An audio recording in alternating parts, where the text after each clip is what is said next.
Court में सुनवाई हुई, क्या कुछ हुआ? देखिए, उस केस में आपको जानकारी के लिए आप लोगों को बता दें अभी फ़िलहाल कि वो 3 केसेस हुए हैं और 3 केसेस में पुलिस के द्वारा जो है सो बोल रहे हैं कि अनुसंधान में हमको और पूछताछ की ज़रूरत है। तो 7 दिन का जुडिशियल रिमांड को माना गया था, लेकिन जज साहब बहुत मशक्क़त के बाद चूँकि कुछ चीज़ को कोर्ट के सामने रखी गई तो 24 घंटा के लिए इनको रिमांड पर दिया गया है। 24 घंटा के लिए। इससे ज़्यादा बात अभी चूँकि मेरिट पर केस पर जब देखा जाएगा तो कुछ धाराएँ ऐसी है जो देखने से पता चलता है कि वो धारा आईपीसी में है ही नहीं। ऐसे धाराओं का भी इम्पोजिशन हुआ है, तो सब भी न्यायालय के समक्ष संज्ञान में आया, जिस पर न्यायालय ने करीब थोड़ा सा तेवर जो है सो उस पर अपना रखे कि ये कुछ धाराएं ऐसे है। तो यही निर्देश स्पेशली दिया गया कि आप जो भी नियम पालन है, टॉर्चर नहीं करेंगे, मारपीट नहीं करेंगे, ये सब कहते हुए न्यायालय ने उनको। सर, सूचना ऐसी बाहर निकल के आ रही कि जो तमिलनाडु पुलिस है वो ट्रांजिट रिमांड पे ले जाएगी। अगर ले जाएगी अभी तमिलनाडु पुलिस की जो भी बात है, अभी इस केस में मनीष कश्यप जी के संबंध में सब मनगढ़ंत बात है। अच्छा, वो बात से कहीं कोई लेना देना नहीं है। अभी सिंपल ये बात समझिए कि ये बिहार पुलिस ने जुडिशियल रिमांड से निकाल के पुलिस रिमांड की बात कही है, तो पुलिस रिमांड इनको 24 घंटे का मिला है। 24 घंटे का। हाँ, यही खबर के दृष्टिकोण से आप लोगों के लिए है। मनीष कश्यप की गलती क्या है सर? अब गलत और सही का निर्णय तो न्यायालय देते हैं, इस पर हम लोग अपराध क्या है सर? अपराध वगैरह के बारे में इन पर जो एलिगेशन है कि इनके द्वारा एलिगेशन यही है कि कुछ ऐसे वीडियो को उन्होंने शेयर किया जिससे ये हुआ, तो यही सब चीज़ है और कोई बात नहीं है। तो उस पर हम लोग का कुछ नहीं, इनका जुडिशियल रिमांड का बात था, वही बात उस पर जो जुडिशियल रिमांड मांगते वक्त क्या कुछ कह रही थी, किस बेसिस पे मांग रही थी? उनका यही कहना है कि अनुसंधान पूरा नहीं हुआ है, इसमें कुछ पूछताछ और फर्दर 24 घंटा में वो नहीं हुआ है, तो 24 घंटा का जो है सो इनको और फर्दर टाइम चाहिए। 167 जो है सीआरपीसी, उस धारा के अंतर्गत इन्होंने कहा है और माननीय न्यायालय ने उनको जो है सो स्वीकार अभी 24 घंटा के लिए किया है। इतना ही चीज़। सर, मनीष कश्यप ने अपना गुनाह कबूल कर लिया? ये सब बातें जो है सो कन्फेशनल स्टेटमेंट की बातें कही जा रही है, लेकिन इस तरह की कोई बात अभी नहीं है, कोई गुनाह नहीं है।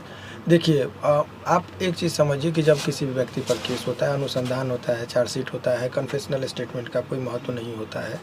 सीआरपीसी की इंडियन एविडेंस एक्ट का जो है उसमें एक चीज़ समझिए कि कन्फेशन बिफोर द पुलिस, उसका कोई महत्व नहीं। तो कुछ कन्फेशनल स्टेटमेंट वो भी मनीष कश्यप ने अन्य लोगों की बातें कही जा रही है, लेकिन इनके द्वारा नहीं है। तो वो सब तमाम तरह का चीज़ है, जब वो चार्जशीट जमा होगा तब आप लोगों के लिए होगा। अभी फ़िलहाल यही समझिए कि जुडिशियल रिमांड, हालांकि वो चूँकि ये पूरा केस ही जुडिशियल रिमांड का जो क्वेरी था, जज साहब का ये कहना था कि ये होल केस डॉक्यूमेंट्स पर आधारित है, वो जुडिशियल रिमांड की ज़रूरत कहाँ पड़ती है, वो एक आप जानना चाहेंगे। हमने जुडिशियल रिमांड वो गलत टर्म का दिया, पुलिस रिमांड की बात हो रही है। तो पुलिस रिमांड का ज़रूरत तब होता है जब कोई अनुसंधान में फर्दर पूछताछ की ज़रूरत है। मान लीजिए किसी ने हत्या कर दी, किसी ने हत्या कर दी और हत्या करने के बाद लाश को कहीं छुपा के रखा। अब वो व्यक्ति को गिरफ्तार हुआ, 24 घंटा में पता नहीं चल रहा है लाश वगैरह का। वो माने एक उदाहरण मैं दे रहा हूँ। ऐसे विकट परिस्थिति में लोग कहता है कि कुछ और रहेगा तो हमको कुछ साक्ष्य संग्रह हो जाएगा। इस केस में डॉक्यूमेंट्स पर आधारित केस है, सारा चीज़ एलिगेशन डॉक्यूमेंट्स पर है। यही है कि इन्होंने कुछ वीडियो वायरल किया जिससे 2 राज्यों के बीच में तनावपूर्ण स्थिति हुई, ये एलिगेशन है। तो वो डॉक्यूमेंट्स है, वो सारा चीज़ ऑन रिकॉर्ड है। तो वो चीज़ का जो है सो 7 दिन का जुडिशियल रिमांड, इसीलिए जज साहब ने उनके रिमांड का जो था, उनका पुलिस रिमांड की बात जो कही जा रही थी, उनको उन्होंने इनकार करते हुए कहा कि नहीं, तो बहुत ज़्यादा मशक्क़त के बाद 24 घंटे के लिए उनको दिया गया। अगर मनीष कश्यप को सज़ा होती है तो कितनी उम्र? सज़ा की बात अभी छोड़िए, वो सब ट्रायल में होगा। अभी आप लोगों के लिए खबर ये है कि पुलिस कस्टडी जो होता है वो थोड़ा लोगों के मन में डर होता है, टॉर्चरिंग का एक डर रहता है।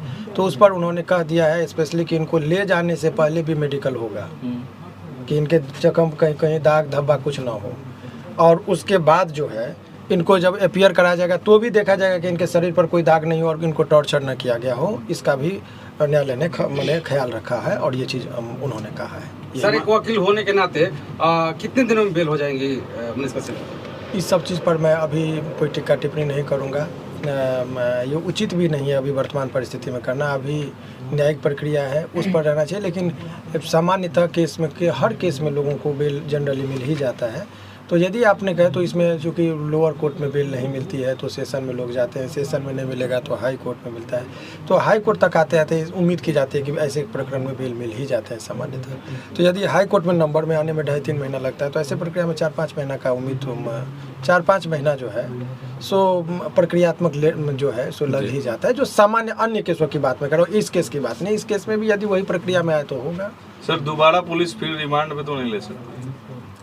बार बार रिमांड पर क्यों लिया जा रहा है प्रशासन के द्वारा मनीष कश्यप को? अब उस पर हम जब बयान देंगे तो पॉलिटिकल हो जाएगा, इसीलिए उसके लिए पॉलिटिकल लोग हैं, वो लोग बयान देंगे बेहतर है। वो जो भी चीज़ है आप समझिए, पुलिस कह रही है कि हमारे पास रिक्वायरमेंट है, कानूनी रूप में यही कह रही है, लेकिन वो राजनीतिक रूप क्या है तो वो तो राजनीतिक पार्टी वाले लोग अपना बयान देंगे, आप उन लोगों से बयान लीजिए।